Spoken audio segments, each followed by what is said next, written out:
Hi everyone, good morning, good afternoon, good evening, depending on where you're tuning in from. My name is Chris Rainey, co-founder here at HR Leaders, and I'll be your host for today's live panel discussion where we're going to be talking about how to empower our mid-level managers and the strategies for balancing individual, team, and organizational needs. As always, before we jump into the discussion, for those of you that are new, let me give you a very quick tour of the platform. On the right-hand side, you'll be able to see the live chat. So take a second now, let everyone know who you are, where you're tuning in from around the world. Drop a link to your LinkedIn while you're there. Make sure you connect with each other. Also, make sure you hit the green follow button on the top right-hand side, and you'll be emailed a copy of the on-demand recording so you don't miss out as well, and also for the future events. So with that being said, let me introduce you to our amazing panelists. Firstly, we've got Lee Andrews, who's the Vice President and Global Head of Talent Acquisition and Executive Search at Halion. We've got Connie Fulton, who's a Senior Director of People Analytics at Eli Lilly and Company. Maddie Walton, who's a Senior Manager of Talent for Indoor, Home, and Jewelry Brands at Fiskars Group. Emily Killam, who's the Senior Director of People Analytics at Perceptyx. And last but certainly not least, we've got Jennifer Christian, who is the Director of Corporate Learning at Farmers Insurance. Jennifer, I said I was going to pick on you first backstage, so I'm going to come to you if that's all right. How are you supporting mid-level managers in aligning their management practices with the organizational's goals? So what I would say is it really starts with alignment at the top. And you need a clear strategy and then expected behaviors that support the strategy. So I've been at Farmers for about 20 years now, and traditionally we've worked a lot in silos, I would say. Last year we have a new CEO, and one of the first things that he did was grab a cross-functional team of about 60 employees, and they represented all levels of employees. They also represented all aspects of the business. He pulled that group together and they set about creating our strategy as a group.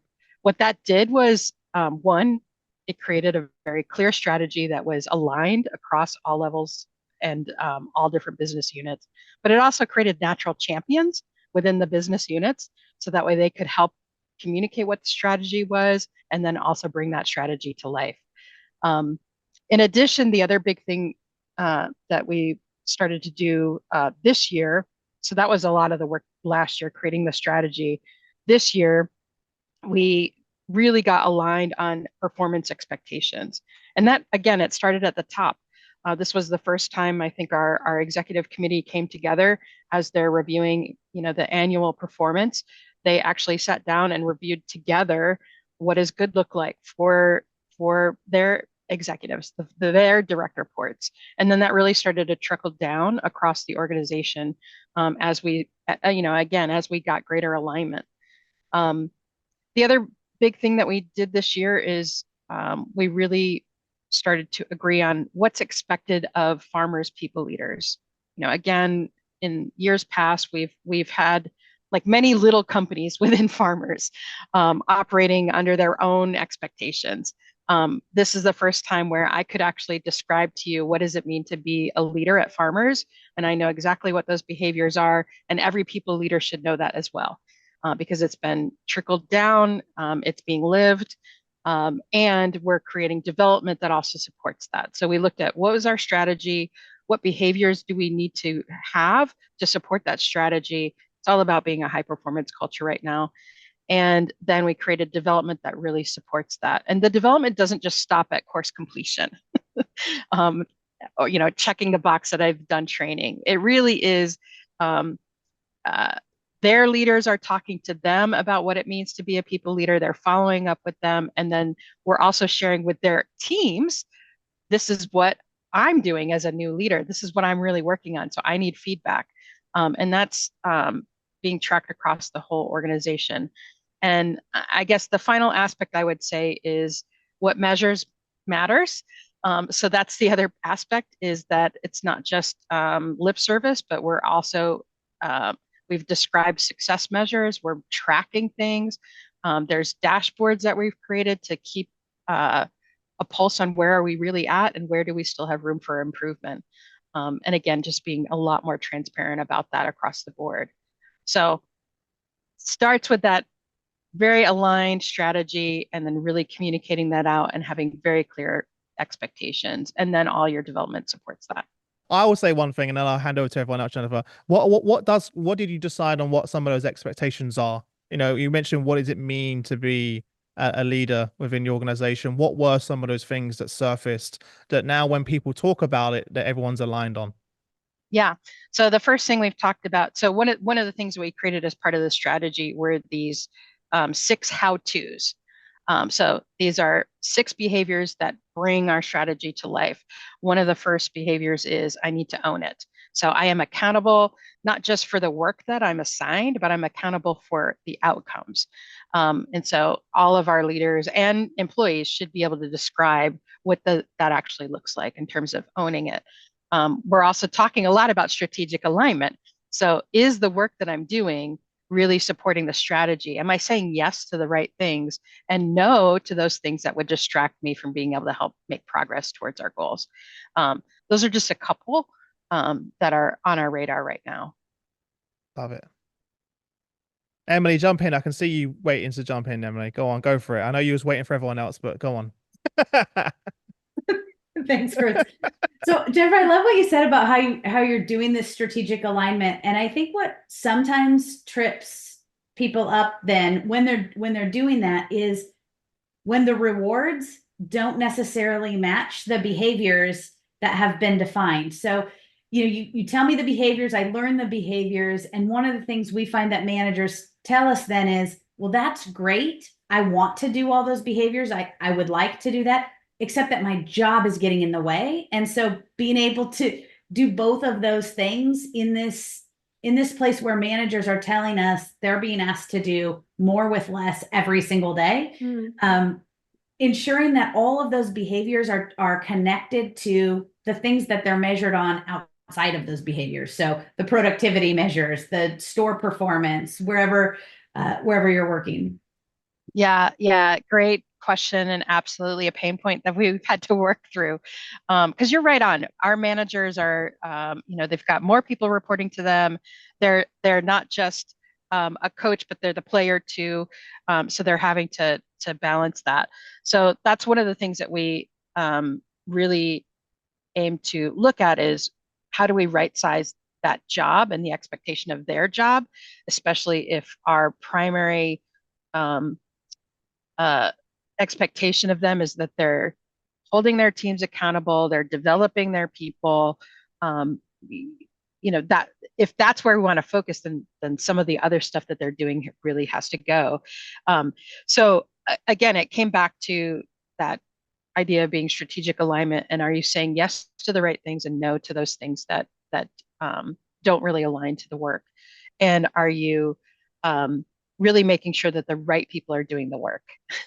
I know even for me, I'm tempted to get in there and do things myself instead of enabling my team.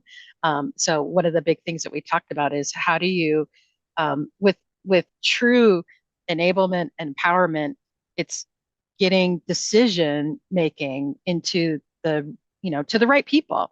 Like I don't need to be the bottleneck for everything, and so you don't necessarily need to send all of your work to me to approve. How do I make sure that I'm empowering my team to make those decisions that they absolutely can make on their own? And that's a big conversation that we're having with our leaders today, because I would say, while we haven't always been like top down in terms of the strategic alignment, one thing we have been good at is having more top down management, where our leaders have been truly some of the bottlenecks for work getting done. And so we've really talked about getting building the psychological safety and trust and empowerment of our team to be able to make the decisions that they absolutely can make. Yeah, I think I agree with everything that's been said. I think there's one thing in it for me. If you want real alignment, there's nothing that does that better than creating commonality of goals, right? So I think if you really want everybody pulling in the same direction, give everybody the same objective, or at least a subset of objectives, and you suddenly quickly see how aligned everybody gets and how much more ruthlessly people start prioritizing. So to everything that you've just said, I think that's one of, for me, the key enablers of getting management pulling in the same direction behind a North Star that's really going to incentivize everybody to perform consistently. Yeah, you're right on, Lee. In fact, that is after we did the alignment around what performance expectations were for last year, we set about setting our goals. And traditionally, we set our goals in February and then have them all locked into the system in March. This year, we started that process in February, and honestly, we just locked them in May.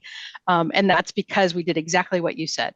So right now, not only does my team, so I'm part of corporate training, my team's goals align to, we have our customer service centers. Our goals are the same because we support them as one of our customers. I work with HR. Our goals are the same. And it all lines up across the enterprise. We did a view. In fact, our CEO actually looked at everybody's goals this year to really make sure that they aligned. And so it was a challenging process because we've never done it like this before. But that is, and again, that's back to what's measured matters. That's what our goals are. So now that we're all aligned, it's going to be that much easier to prioritize appropriately. Yeah, the only distinction I'd make is I think I've seen some organization cascade goals really effectively. So we all think we're operating now in service of the top, corporate objectives, but strategies do pivot, and objectives can pivot even mid-year. So if everybody has goals that are somewhat aligned at the beginning of the year, and then there's a pivot, it can be difficult to realign everybody. If you do have the same shared goal, and that goal changes, everybody's on a new path together. Yep. So it's just what's the break in having people move to productivity if you're shifting everybody's goals versus the same goal for everybody. Yep, right on. Maddie, I'm going to come over to you because you've been very quiet over there. I'm happy to speak up. One of the goals of HR, and it's also a responsibility of the whole business, but HR kind of leads the way, is nurturing a work environment that supports the growth of our mid-level managers. Could you share how you're doing that in the organization? Yes, actually, it was great to hear from Jennifer. Similar stuff happening for us at Fiskars Group. And my biggest recommendation before jumping in with the solution, figure out what are you really trying to solve? What's the problem? So yes, we want to create that environment where our mid-level managers can grow, but for us, similar expectations, like what I was hearing from Jennifer, we want them also to grow their teams and grow the business. So once we kind of have that in mind, and we also look to that demographic, we can definitely see there's a drop off in engagement when we think of like our senior leaders and our mid-level managers, and particularly around strategy. So a little bit different than the journey from Jennifer's perspective. We actually see that from that senior level down to the mid-level manager, there's a big drop off on how do we achieve this. And so when we've created our leadership program, which also has behaviors that are driving our strategy, so I don't know, it feels good when you're seeing some of that alignment across the HR community. We've really built it in this way that we can support the leaders, give them clarity, make it really, crystal clear on what is the expectation, and then wrap those behaviors around the strategy. We actually call the program Navigator. So like a compass to help you navigate those situations as a mid-level manager. And we've had an organization that we've tried to simplify and give that accountability, take out layers where it was not helpful. But then often that means that our mid-level managers are reporting to very, very senior people that are very strategic and long-term. And then they're leading teams that are quite junior. So the disparity and gap that they need to branch to be successful is huge. And so I think that's been an important factor for us in developing this work environment and leadership program that leaders can grow in and grow their teams and grow the business in. And I think the other piece that's been really helpful and listening to the leaders' feedback is keeping the cohorts rather small. That's something I think I can add to what Jennifer was speaking about, their program, is that having those small cohorts, different backgrounds, different functions, markets across the world, then it gives leaders that opportunity to go connect, find support, learn from each other, and then bring it back into their teams. And then we've even implemented like accountability buddies, because we've actually had a hard time, I would say, with those behaviors, taking it from that senior level and then implementing it down, like trickling that down into the organization. And this has been really effective, because I think then it comes to like what Lee was saying, people feel like we're all behind the same mission. We're all working in the same direction. And I have a team behind me who I can rely on. One thing I'd love to add to that, and this is something that I've observed just being an HR practitioner, is that the development and the growth of everyone, let alone a manager, is so personalized. It's so subjective, right? And it's really hard to just develop a program that will support the entire organization. And so one of the things that we sometimes struggle with and we try to support is provide what that's going to look like for the individual. And so we've created assessments to really uncover what that may be for a specific individual. So it could be assessments that would show that this individual is actually more of a technical leader versus a people manager, right? This is something that is prevalent in any scientific organization, where someone who's really, really good at their technical job has this leadership position, but in reality, they may not have the leadership skill sets to lead a team, right? And if they take the assessment, they would know that, and maybe they don't even want that people leadership position in the first place, right? So being able to uncover and define what growth and development looks like for each individual has become really, really important, because there's this old notion of growth means promotion, upward movement, etc., right? But that's not going to look the same in the work of the future, or in fact work of the work of now. So that's a lot of what we try to support in HR and in HR analytics in general. I think the interesting thing is you could create amazing academies, platforms for growth, programs, whatever it is you do. You have to try and foster a culture where growth and engagement is celebrated, is seen as a success point.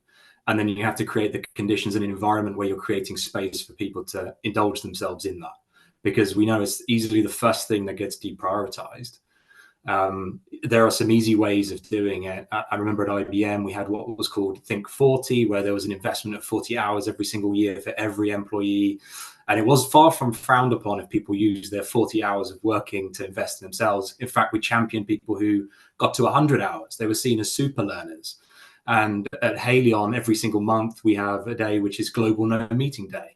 And that's sort of the space where we say this is a great time to go and network, to take that coaching that you haven't been able to find time for, just to invest in some development that you need to do. So I think it's, how do we create amazing content and amazing programs? How do we create the space for people to take that up? Yeah, equally to add on to that, I think be vigilant in your, especially mid-level managers, experience when it comes to the administration tasks that they're working with. That's something that we have we're continually trying to reduce the amount of admin type process tasks that are heavy and it's just energy draining. And it's of course not the kind of value adding work that we wish for them to focus their time with. I love the no meeting concept. Yeah, it's always Let's a good normalize a no meeting day. I think we should all do that.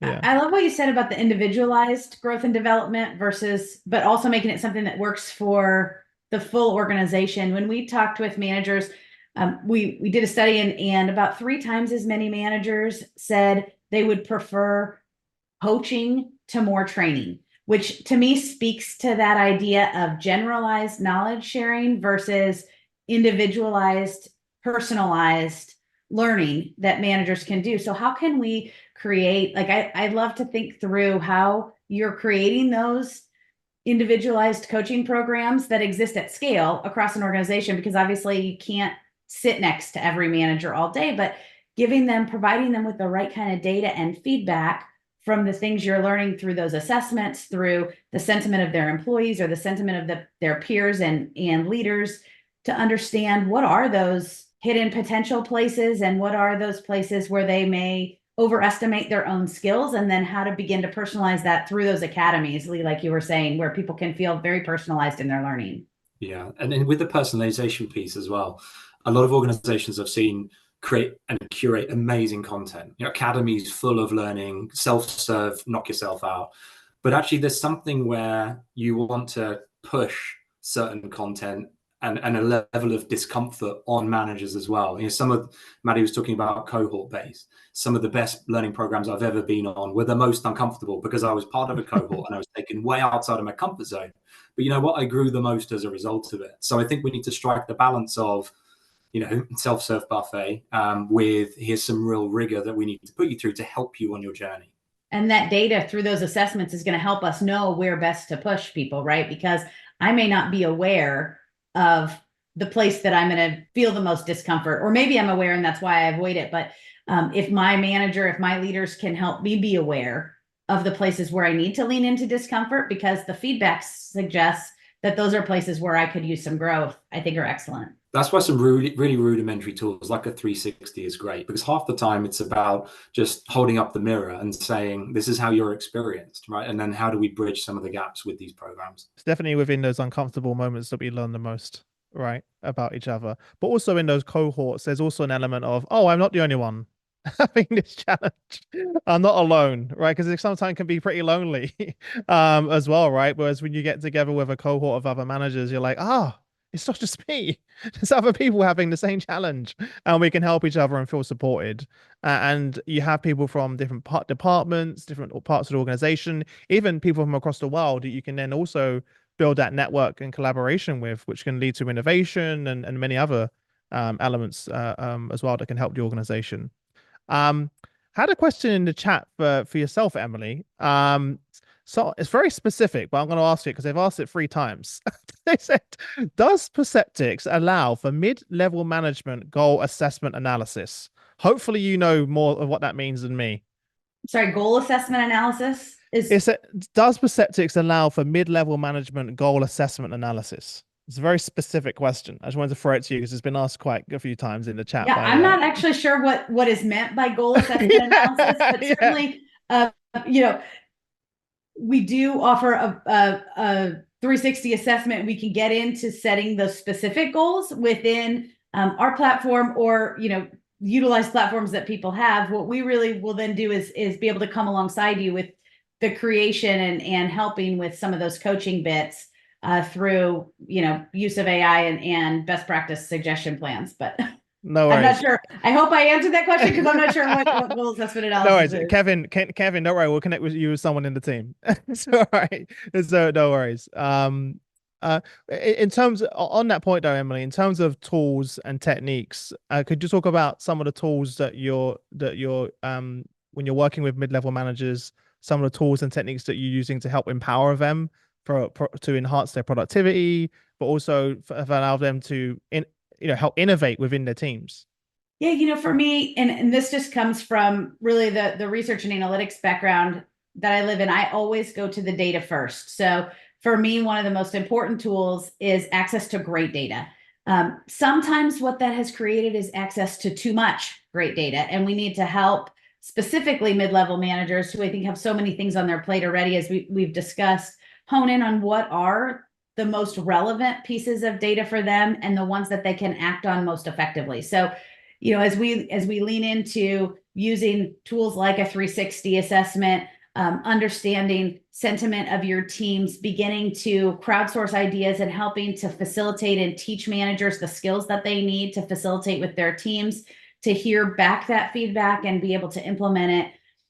That's where it always begins for me. And then we can, you know, open it up to what are the great things that L&D folks have created out in the world that are going to help us lean into that discomfort and really push that growth. It's exciting to think about the technology advancements that are going to be able to pick out those pieces of data that have been most impactful for a variety of managers and serve those up more easily than I think, you know, often traditional and more rudimentary 360 approaches have said, here's a big report, read it and figure out what you're supposed to do next. But instead, if we can get better at scale at telling managers what we think they ought to do next, or giving them a couple of choices, I think we're going to be better off. I just want to add to that, Emily. I absolutely agree, and data and analytics is something that I've been really passionate about. But I think to that end of being able to make informed decisions on what's next, right? What is the data telling us to do? Connecting that to the action item, right? Being able to communicate to our organization that we are doing this because we heard you is just as important, because there are times when individuals would take the change and they really wouldn't be able to tie it to the fact that this was the kind of feedback that we're receiving from you, or we're doing this because this is something that you've told us that you wanted, right? And being able to kind of tie that together is important for direct reports to understand, and it also allows them to know that we are listening. These tools and these assessments are tools for you to provide feedback, and that's one way for us to continuously change the way we work. We're listening to you. This is one way for you to provide us with information how you can innovate faster and better, and so continue to provide us that feedback. Yeah, I think it's a really important point. There's nothing worse when you see all of these surveys and people take the time to give feedback and then you just don't hear anything back whatsoever. I'd rather, and I think the most successful companies that I interview and speak to, they even communicate back what they're not going to do. So they say, they're really good at saying, hey, we hear you. This is where we're going to, prioritize time and energy. And this is kind of what we're doing. But by the way, we are actually not going to do those things as well. And it creates sort of a level of trust that your voice is actually truly heard.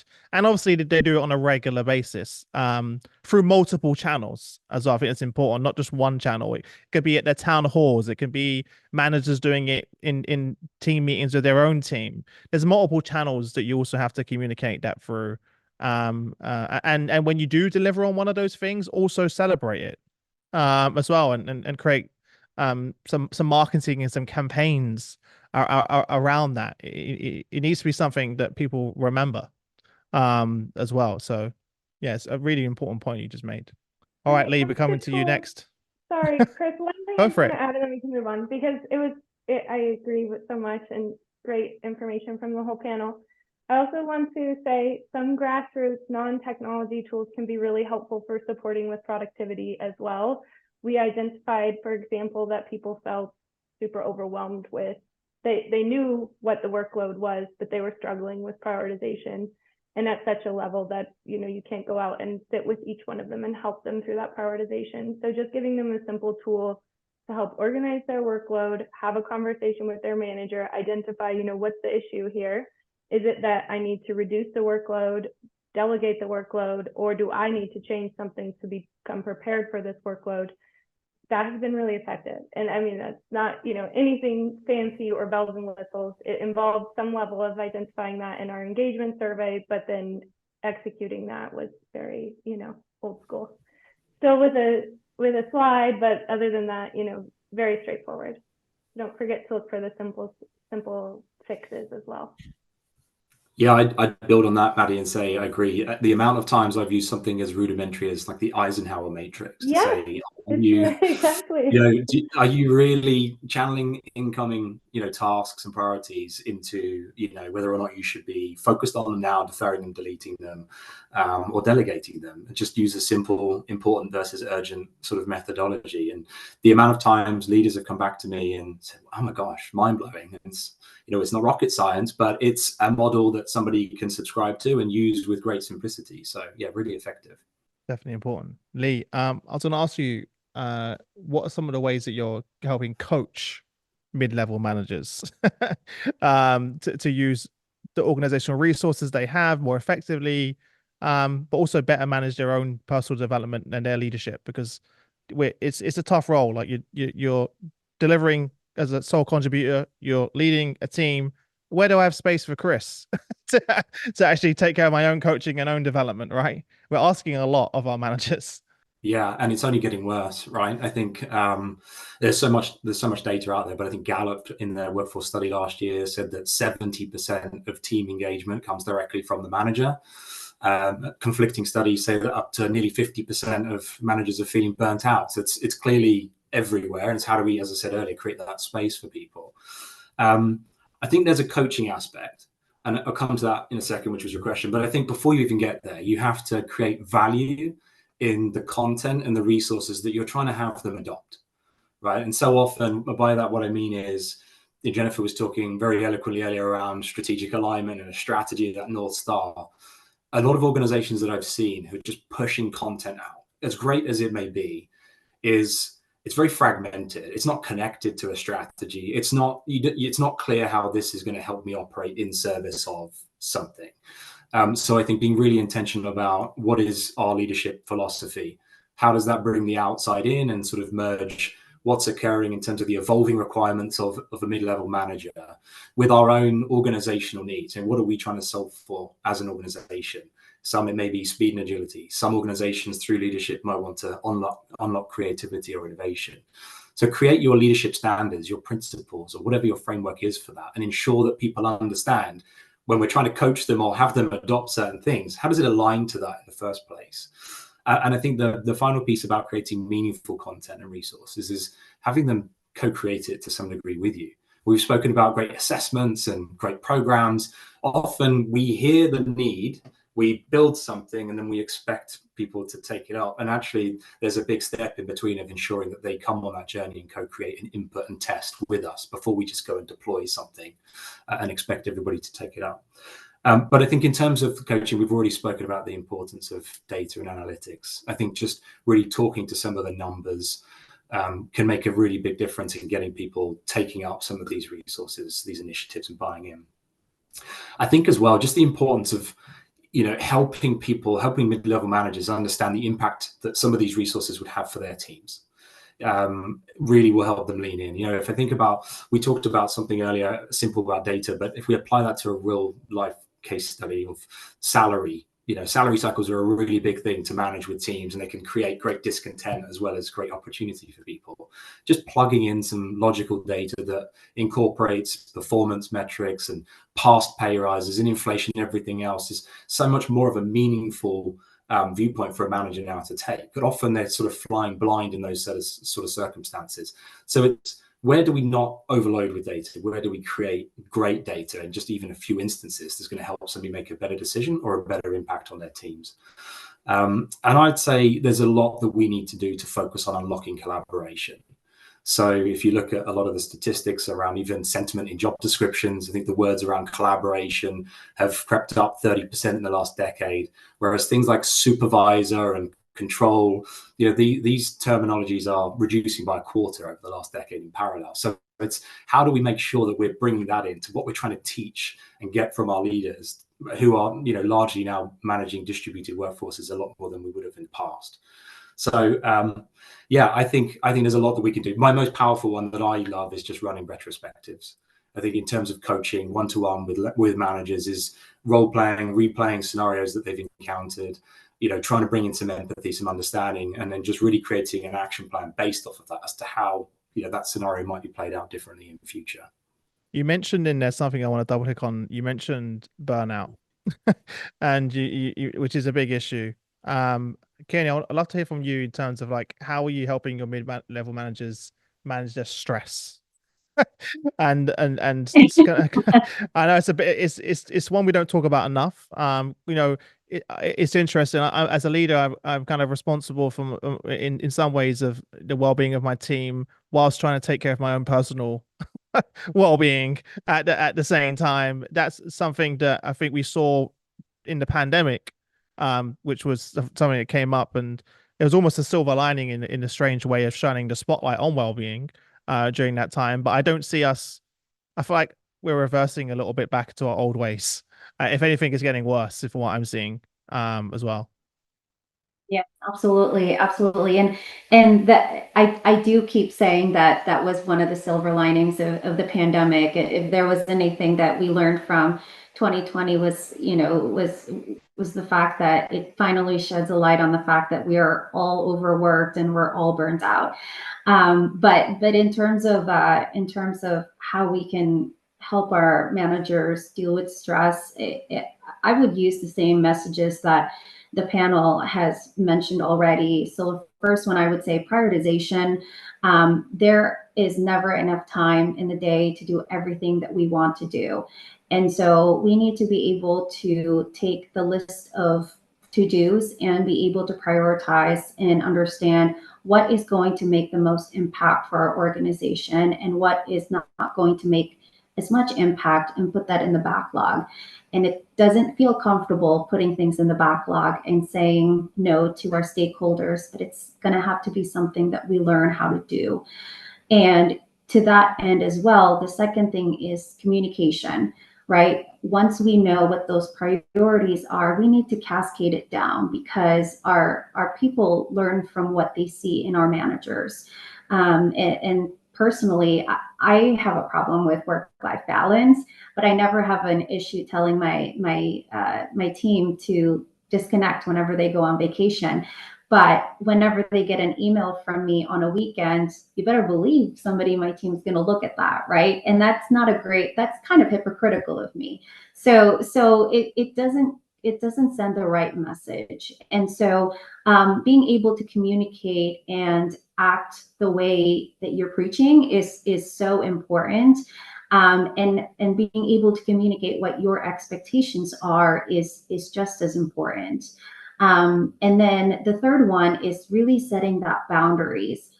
I've been in a company, a really great company that has these annual goal building, strategy building season. And part of what they started doing during the pandemic is not only will they talk to their organization about their priorities and what they want to accomplish for the year, but they also talk about what they're not going to do. So to your point earlier, Chris, they're anti what they call it OGSM, and OGSM it stands for like organizational something strategy or something. I can't even remember. It was a while back. But anyway, what it essentially stands for is that it's the list of things that are not as important for the organization. So if an individual were to have conflicting tasks, they can then be able to feel comfortable not to do a task, because they know, and it's coming from the top, that it's not a priority for the organization, right? It's that permission that all of us are looking for. But instead of us feeling like we can't say no to our stakeholders, it's our leaders telling us we're not going to do it. And that's the overarching and umbrella permission that we need to say no to a task that we feel like we have to do.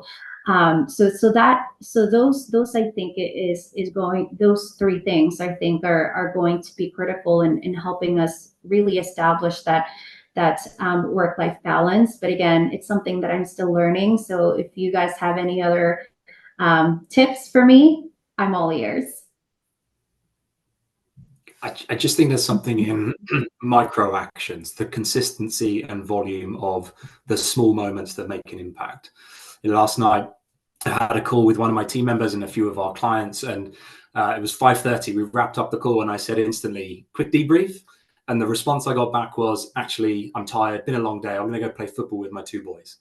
I thought, what a great response. That's a win. I'll chalk that up as a win, to have the comfort and the confidence in our culture to be able to do that. And I think that's not a me thing. That's our organization, day in, day out, gives people permission to live and put their lives first, not just live them, but put them first. And that takes everybody in your organization to build that culture. I would ride on that comment as well. Teaching people and instilling a culture where people feel comfortable to deliver clear, kind feedback. I know that seems kind of far off, but it helps, especially at those lower levels as you go down into an organization, that people do feel empowered to say something like, "I'm actually going to go kick the soccer ball around," versus, yeah, of course, you're my manager, I'm going to stay on longer. Or if you see the bubble on the weekend and you're team member reaches out to you and says, hey, what are you doing online? Like, I love seeing things like that. I think it shows that you have a culture, a speak up culture, that people feel safe that way. We're also talking about things that individuals can do to create that balance for themselves. I think organizationally, and particularly as a HR function, we push a lot out to organizations. There is something that we can do to really meet managers where they're at, right? So much, something basic. We want to create some learning content. We'll go and pull together 3 hours worth of incredible content. And then you have to sit now and do, this learning for something that you may do once this year, and actually none of the rest of it's applicable until next year. Well, let's go and find a way to nudge and prompt in the moment so they're getting the help they need as and when they need it, and that we're not burdening them, trying to make them have that prioritization discussion internally around something that really isn't a priority for them. Yeah, that happens a lot. I think everyone can relate to that one. Kearney, I was just thinking about your last comment, by the way. I had this conversation recently with the team. I was talking about well-being, and they said the exact same thing you said. Well, you don't do it, Chris. Right. So here am I encouraging the team to take their holidays, to not do calls at late at night, etc. And I'm like, we need to be examples of that as well. And I had a situation this week where there was an 8 p.m. call in my calendar, and I was like, no, I want to be there for bedtime. Like, I want to read a book to Robin tonight. Like, I don't want to be doing calls. And yes, it's an important call, but can it really wait? Does it really have to be done tonight? No, it doesn't. So we have to be super intentional about making those things happen and like carving those moments out. So I'm like blocking my diary of all those times and making sure that you kind of need to create a system around those things. Otherwise, it won't just happen itself, especially when we have distributed teams. It's even more difficult to make that happen when people are in different time zones, etc. It can be, and even if you think you're that person that says, well, it says in my email signature that you don't have to get back to me, they're still going to open it on the Saturday. You're fooling yourself if you think that a little thing at the end of your email is going to stop one of your employees from opening it and working a few hours on a Sunday as well. So we have to be really intentional about all of those things. But I'm glad we added this part to the conversation because I think it's super important as well. I mean, we got to wrap up. I knew we wouldn't get through all of the questions as well. But before I let everyone go, we covered a lot during the conversation, and just wanted to ask everyone what would be your sort of parting piece of advice, and then we'll say goodbye. Emily, I'm going to pick on you first. Yeah, I think for me, it still comes back to how do we prioritize using information that we have, which in many cases is data. So use that data to help create those priorities for your manager's development. Love it. Super concise. Lee? Not something that we spoke about a lot, but I'd say focus on coaching around trust. I think that is the bedrock for everything we're asking people to lean into to develop themselves, everything else. Find a model that works really well for you organizationally and really focus on amplifying trust and enablement around trust with leaders. Love it. Love it. Jennifer? I'm going to click in on something Lee said. We got a lot of our leaders involved in helping create the content for leaders, and that made a big difference. Natural champions, and there was something having that content come from somebody who lives it, breathes it every day, and not just me, which yes, I try to live it, breathe it too, but it just went so much further. So that I really love that idea, and I'm going to keep doing that. Yeah. Maddie? Yeah, I would actually have said similarly, create communities for your mid-level managers. They're tired, make sure that they have good connections within the organization. And actually something that we spoke about a lot, cut the noise out for them, think about their experience, allow them the space to focus on the things that matter. And then it's great if you then have that data to back it up, but create that work environment and container where they can actually focus and find space for the value driving activities. Love that. Last but not least, Kearney. Yeah, and this is something we've talked about, but really sitting down and understanding our priorities, what we will do and what we won't do is just as important, because I think if we get a handle on what those are and we're able to communicate that and cascade that to our organization, we're a better organization for it. It'll it'll be a good task, not just for our mid-level managers, but for everyone in our team. It'll help with stress, with burnout, with, you know, every you know, concept of well-being that you can think of. So my encouragement is to really just go through your priorities, understand what you want to do for the upcoming year, and be intentional about talking about what you won't do, as it is just as important. Love that. Love that. Well, that's a wrap, everyone. Thanks so much for everyone who just tuned in from all over the world. A big thank you to all of our panelists for sharing their experience and joining us as well. A special thank you to our friends at Perceptyx for helping us bring this panel together. Directly beneath this video, there's a giant, huge button right in front of you. If you click on that, you actually can download their guide for management behaviors, which is very relevant to what we just spoke about as well. So make sure you take a second to download that. Great research and insights there. Also, as many of you know, 3 weeks ago, we actually launched the world's first AI co-pilot for HR. And one of the goals of that is to help leaders and managers get instant answers to their questions. So, for example, you'll be able to actually ask questions using the co-pilot to this exact panel to get the answer that you need using the co-pilot. One of our goals was, it's great that we have all of this information, and we've discussed this actually during the panel, but how do we get the answers that we need that meet us where we are in the flow of work? So if you click the link in the chat, you can start using that for free. So go ahead and do that. Apart from that, wherever you are in the world, thank you for tuning in, joining us, and we wish you all the best until we next speak. Thank you, everyone. Bye-bye.